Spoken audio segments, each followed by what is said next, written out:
Marvel comics में बहुत सारे पावरफुल बीइंग्स हैं, लेकिन बहुत कम ही ऐसे लोग हैं जो कि ओब्लिवियन जैसी कॉस्मिक एंटिटी को फाइट में हरा पाए। सो आज की इस वीडियो में हम बात करेंगे ओब्लिवियन के ओरिजिन, उसकी पावर्स और कॉमिक बुक में उसकी कुछ फीट्स की।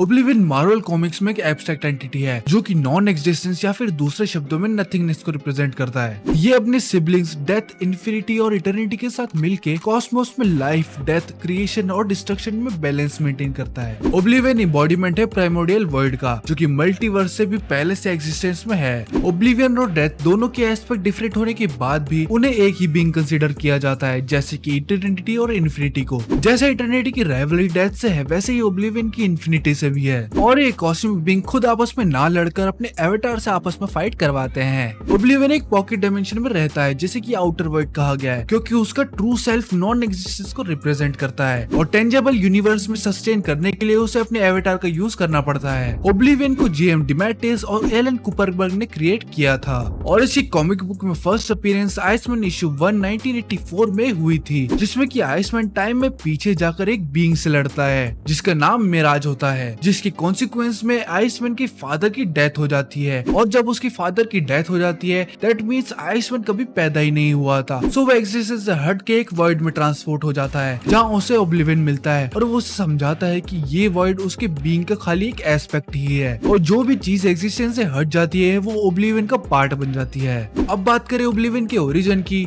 तो क्रिएशन से पहले सभी कॉस्मिक ऑर्डर एक सिंगल यूनिवर्स में एग्जिस्ट करते थे, जिसका की नाम फर्स्ट फर्मानेंट बताया गया है। और मिलियंस ऑफ साल से अकेले एग्जिस्ट करने पर उसने खुद के लिए सर्वेंट्स बनाए, जिसे कि हम सिलेस्टियल कहते हैं। अब इन सिलेस्टियल में भी दो ग्रुप थे, एक नॉर्मल सिलेस्टियल जो कि कलरफुल थे और दूसरा ग्रुप था एस्पिरेंट्स का, जो कि मेनली ब्लैक थे। सिलेस्टियल्स के एग्जिस्टेंस में आने के कुछ टाइम बाद ही मल्टी कलर सिलेस्टियल अपनी खुद की लाइफ क्रिएशन करने लग गए थे, जो कि फर्स्ट फर्मानेंट को बिल्कुल पसंद नहीं आया था, क्योंकि उसका कंट्रोल उन पर से हटते जा रहा था। सो फर्स्ट फर्मानेंट ने एस्पिरेंट्स को मल्टी कलर सिलेस्टियल से लड़ने भेजा, बट वो ज्यादा पावरफुल होने के कारण सिलेस्टियल्स एस्पिरेंट को पूरी तरह खत्म करने के बाद वो फर्स्ट फर्मानेंट पर अटैक करते हैं और उसे डिस्ट्रॉय भी कर देते हैं। और उसी के बिखरे हुए फ्रेगमेंट से मार्वल का मल्टीवर्स और एब्स्ट्रैक्ट एंटिटी जैसे ओब्लिवियन, इटर्निटी बने हैं। सो ये था ओब्लिवियन का ओरिजिन। उसकी पावर और फीट्स पर आने से पहले इसी तरह सुपर ऑसम कंटेंट देखने के लिए इस वीडियो को लाइक और चैनल को सब्सक्राइब जरूर करें। ओब्लिवियन एक एब्स्ट्रैक्ट एंटिटी होने के कारण उसके पास नई ओमनीपोटेंस के साथ साथ वो सब पावर है जो कि आप इमेजिन कर सकते हैं, जैसे कि concept manipulation, magic manipulation, infinite manipulation etcetera. So मैं ज्यादा एक्सप्लेन नहीं करूंगा। सो सीधे बात करते हैं उसकी फीट्स पर। ओब्लिवियन के मेनली 3 अवतार को आप सबसे पावरफुल या फिर फेमस कह सकते हैं, जिनके की नाम है केओस किंग, एब्रैक्सिस और नल। सो सबसे पहले बात करते हैं केओस किंग की, जिसे कि हम अमात्सु मिकाबोशी के नाम से जानते हैं। शिंतो रिलीजन में अमात्सु मिकाबोशी को God of evil and chaos भी कहा जाता है। वो क्रिएशन से पहले होने वाला केओस और one of the oldest primordial being भी है। केओस किंग ने 98% ऑफ द मल्टीवर्स, हाँ यूनिवर्स नहीं बल्कि मल्टीवर्स को डिस्ट्रॉय कर दिया था।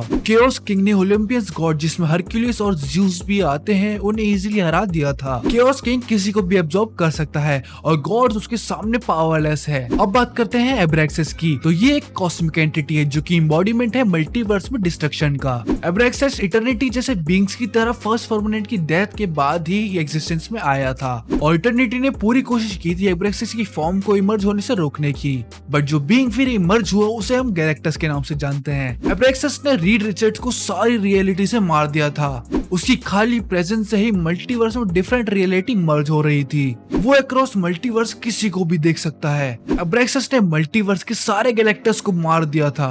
एब्रैक्सिस बहुत इंपॉर्टेंट पार्ट है मल्टी इटर्निटी का, जो कि रीजन है गैलेक्टस के सभी रियलिटीज में एग्जिस्ट करने का। एंड लास्टली बात करते हैं नल की, तो नल गॉड है सभी सिम्बियोट्स का और एक एंशिएंट डीटी है जो कि सभी सिम्बियोट के क्रिएशन के लिए रिस्पॉन्सिबल है। और बेसिकली उसका गोल है सभी यूनिवर्स में डार्कनेस फैला के सभी यूनिवर्स को डिस्ट्रॉय और करप्ट करना। गॉड ने जिस नेक्रोसॉर्ड की पावर का यूज करके अक्रॉस मल्टीवर्स गॉड को मारा था, वो स्वॉर्ड नल ने ही बनाई थी। नल ने ऑल फादर थॉर से बैटल भी की थी, जिसमें कि वो थॉर से इवनली मैच था। उसने सेलेस्टियल्स के किए हुए बिग बैंग को भी सर्वाइव किया हुआ है। वो अक्रॉस गैलेक्सी गैलेक्सी सिम्बियोट्स को कंट्रोल कर सकता है और उसने अपनी शैडो से एक आर्मी ऑफ सिम्बियोट भी क्रिएट कर दी थी। तो ये थी ओब्लिवियन के एवतार की कुछ फीट्स। अब बात करते हैं ओब्लिवियन और उसके ट्रू सेल्फ की। तो क्यूसर के according oblivion one of the 4 most strongest abstract entity है। ओब्लिवियन ने कॉन्सेप्चुअल प्लेन में इन्फिनिटी से भी फाइट करी हुई है। ओब्लिवियन डेथ जैसी एंटिटीज को भी समन कर सकता है। वो क्यूसर से फाइट करने के लिए अपने लोअर अवतार के साथ फ्यूज भी हो जाता है। ओब्लिवियन के खाली अवतार भी हायर डायमेंशन एंटिटी जैसे हैं और नॉर्मल डायमेंशन में वो रह भी नहीं सकते।